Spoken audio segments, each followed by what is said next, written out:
भारतीय railway hydrogen train लाने की तैयारी में है और ऐसा बताया जा रहा है कि हाइड्रोजन ट्रेन बनकर तैयार हो गई है और इसकी टेस्टिंग शुरू हो जाएगी। इस पर और ज्यादा बातचीत करने के लिए हमारे साथ जाना माना चेहरा है सुधांशु मणि जी हमारे साथ मौजूद हैं। आइए सीधा उन्हीं से बात करते हैं। सुधांशु जी, न्यूज स्टेशन में आपका स्वागत है। बहुत बहुत शुक्रिया। और बड़ी अच्छी बात है कि आप भी इस एग्जीबिशन में आए हुए हैं। और आप देख ही रहे हैं कि हर साल से बेहतर एग्जीबिशन है इस साल। और वाइब्स जो हैं, एक because of investment, willingness to get technology, ये हर साल से बेहतर दिख रही है इस साल। सर, हाइड्रोजन ट्रेन सुनने में तो जैसे लगता है हाइड्रोजन ट्रेन, ये क्या भला है, आखिर है क्या? देखिए, मैं पहले भी आपके यहाँ बोल चुका हूँ और लिख भी चुका हूँ, और ये कोई नेगेटिविटी की बात नहीं है। मेरे विचार में जब हाइड्रोजन फ्यूल से टेक्नोलॉजी आई, उससे कुछ पहले ही बैटरी टेक्नोलॉजी आ गई थी, स्टोरेज इम्प्रूव हुआ, उसकी ज़रूरत इसमें फ्यूल सेल टेक्नोलॉजी में भी है। तो अब आज की डेट में वो अच्छी बैटरीज आने के बाद battery locomotives have overtaken hydrogen technology. Hydrogen की एक ही ट्रेन, जैसा आपको पता है, एक ही टाइप की ट्रेन कोई 20 से लेकर 28 का कोई नंबर था, उतनी जर्मनी में ट्राई की गई। कुछ शायद अभी भी चल रही हैं, पर बहुत सारी अंडर रिपेयर हो गई। टेक्नोलॉजी की कमी थी। फिर अवेलेबिलिटी ऑफ हाइड्रोजन जर्मनी जैसी जगह में, उसका भी इशू था। तो ये कहा नहीं जा सकता कि सक्सीड कर गई। सर, आज जो है रेल मंत्री ने कहा कि हाइड्रोजन ट्रेन हम चाहते थे कि देश में बने, मेक इन इंडिया हो, और हमारे लोगों ने बना दिया है। ये बात कितना सही है? मेरे विचार में, मैं गलत भी हो सकता हूँ, ये 50% से कम ही सही है। मेन जो हार्ट है वो तो फ्यूल सेल है। प्रोपल्शन सिस्टम भी इम्पोर्टेंट है। तो फ्यूल सेल तो पूरा का पूरा इम्पोर्टेड है। बैलर्ड एक कंपनी है, उसका है, और उसका कोई as far as I know immediate कोई स्कोप कि यहाँ पे बने या कुछ असेंबल हो, इसका हो सकता है, वैसे वो नहीं है। तो ये इसको इंडिजिनस कहना थोड़ा गलत होगा। ये वैसी बात हो कि कोई आप डीजल लोको बनाएं जिसका डीजल इंजन पूरा बाहर से आए और आप कहें कि ये इंडिजिनस है, तो वो बात गले नहीं उतरती। प्रोपल्शन सिस्टम भी बड़ा इंपॉर्टेंट है, वो पूरा इंडिया में डेवलप हुआ है, उसका क्रेडिट ज़रूर है। लेकिन पूरी ट्रेन को भारत में बन गई ये कहना गलत है। असेंबल यहाँ ज़रूर हुई है, पर इसका जो दिल है वो तो फ्यूल सेल है, वो तो अपना नहीं है।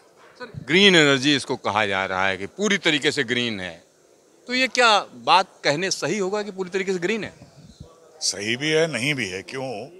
जो हाइड्रोजन यूज़ होगी वो क्या ग्रीन तरीके से बन के सप्लाई होगी? मतलब इलेक्ट्रोलिटिक प्रोसेस से बनेगी या किसी और प्रोसेस से? क्योंकि सारी हाइड्रोजन जो केमिकल प्रोसेस से बन रही है वो सारी ग्रीन नहीं है। और फिर जो इलेक्ट्रोलिटिक प्रोसेस से आप हाइड्रोजन बनाएंगे, उसको इस क्वांटिटी में कि ट्रेनें चल पाएँ, चाहे वो बाद में हेरिटेज रूट पे ही हो, उसका इंफ्रास्ट्रक्चर डेवलप करना एक बहुत बड़ा काम होगा।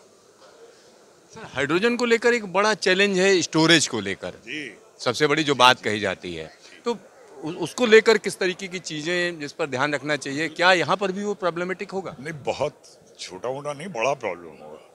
स्टोरेज और सप्लाई चेन, जहाँ बनेगी वहाँ से स्टोरेज तक लाना। फिर ट्रेन इटसेल्फ में जो स्टोरेज, वो तो चलिए आपने सॉल्व कर लिया। एक और बड़ा मुद्दा है कि ये ब्रॉड गेज में बन रही है। ब्रॉड गेज पूरा इलेक्ट्रीफाई हो गया है, तो हाइड्रोजन ट्रेन वहाँ चलाई जा रही है दुनिया में, जहाँ भी चली है, जर्मनी में एक दो जगह और ट्रायल पे, वो नॉन इलेक्ट्रीफाइड सेक्शन के लिए है। बिजली के तार के नीचे हाइड्रोजन ट्रेन चलाने का तो कोई मतलब नहीं है। तो ये जीन जीन सोनीपत में बिजली के तार के नीचे चलेगी? बिल्कुल। अब वो जब बिजली का तार वहाँ है तो वो बिजली का तार तो हटाया नहीं जाएगा। अच्छा, मान लीजिए आपने प्लान बहुत पहले बनाया, बाद में इलेक्ट्रीफाई हो गया, हालांकि ऐसा नहीं है, आपने भी रियलाइज़ किया, तो आपने फिर कहा कि नहीं, ये हेरिटेज रूट पे चलेगी, जो हिली रूट्स हैं जहाँ पे इलेक्ट्रिफिकेशन नहीं होने वाला है। तो बहुत सही, वो ज़्यादातर नैरो गेज या मीटर गेज में है। तो शुरू के डेवलपमेंट में भी आप उसी एरिया के लिए बनाते हैं। अब आप एक ऐसा प्रोडक्ट डेवलप कर रहे हैं जो मुझे नहीं लगता कि 2 के बाद और बनेगा, ये ऑर्डर तो शायद एक का ही है। तो इसलिए मैं अब बहुत हाइड्रोजन ट्रेन में अपबीट नहीं हूँ, और ये हाइप ज़्यादा क्रिएट हो गई है, और आजकल हाइप का ज़माना है। आप उसको ग्रीन बोलिए और उसका गाना गाइए तो बस वो सक्सेस की तरफ चल देती है। सक्सेस रियलिटी में कितनी है ये तो धीरे धीरे पता लगता है। तो ये हाइड्रोजन एज ए कॉन्सेप्ट, ये ऐसा नहीं है कि हमारे यहाँ ही हुआ हो, ये सबने ट्राई किया। जर्मनी में ट्राई हुआ, चाइना में, फ्रांस में, और भी जगह पे। लेकिन धीरे धीरे लोगों ने पाया कि शायद इस टेक्नोलॉजी में बहुत इन्वेस्टमेंट करना ठीक नहीं होगा। तो हम लोग अभी उस स्टेज पे हैं। बना लिया आपने, ये भी ठीक बात है। चलिए, अगर इसको एक्सपोर्ट करने का कोई स्कोप हो नॉन इलेक्ट्रिफाइड एरिया में तो भी अच्छी बात है, उसका भी स्कोप नहीं दिखता। तो इसको इतना ज़्यादा हाइप करना जैसे ग्रीन एनर्जी का बहुत बड़ा काम हो गया, मुझे मतलब नहीं दिखाई देता इसका।